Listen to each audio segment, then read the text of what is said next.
Assalamualaikum dan salam sejahtera. Okey, hari ini saya Irwan Hazli Abdul Rahim daripada Pusat Tuition Idea Unggul Cawangan Putrajaya. Saya akan terangkan ataupun tunjukkan macam mana kita nak buat ataupun dapatkan gambaran awal sesuatu graf sebelum kita sketch ataupun kita lakar. Sebab apa kita perlu gambaran awal? Sebab kita nak merancang graf kita tu. Okey, sama ada graf kita tu bentuk S ataupun bentuk X macam Wakanda tu, ataupun graf kita comel macam Nabila Razali.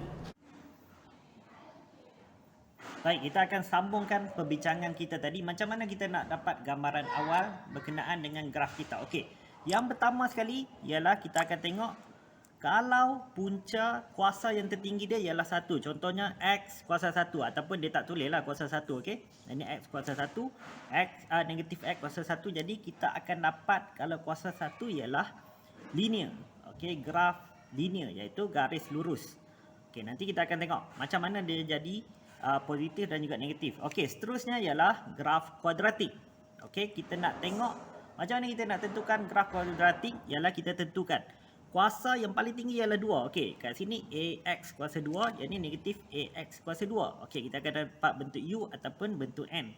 Okey, seterusnya kalaulah tiba-tiba dalam soalan kita ada kuasa 3. Okey, AX kuasa 3 ataupun negatif kuasa 3.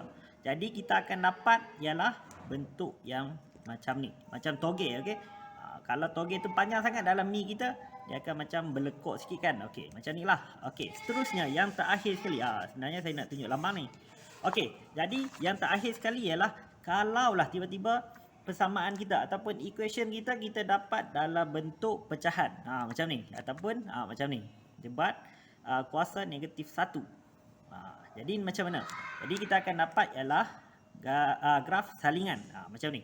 Okey, kat atas 1, kat bawah 1. Yang ni pun sama, kat atas 1, bawah 1. Okey, yang kedua yang kita kena tengok ialah okey, yang pertama saya refresh balik. Yang pertama kita akan tengok kuasa yang tertinggi. Yang kedua, selepas kita tahu dah iaitu sama ada graf linear, kuadratik, kubik ataupun graf selingan.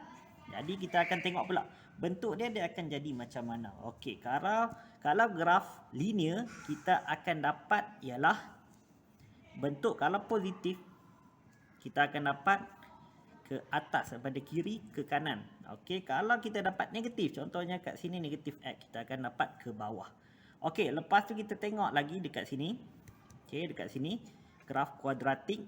Okey, kuadratik kita akan dapat U ataupun N. Kalau A kita ialah positif, kita akan dapat bentuk U. Kalau A kita negatif, kita akan dapat bentuk N. Okey, untuk graf kubik pula, okey, kalau kita dapat positif A kita akan dapat daripada kiri ke kanan. Okey, daripada kalau kita dapat negatif, kita akan dapat daripada kiri ke kanan, tapi kanan tu di bawah. Okey, macam ni saja bentuk dia. Okey, last sekali ialah graf salingan. Okey, graf salingan ni kalau A kita ni ialah positif. Okey, positif. Jadi kita akan dapat ialah kanan atas, kiri bawah. Okey, bentuk dia macam ni.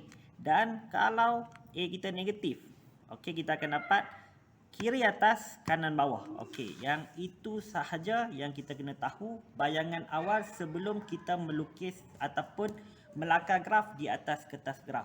Okey.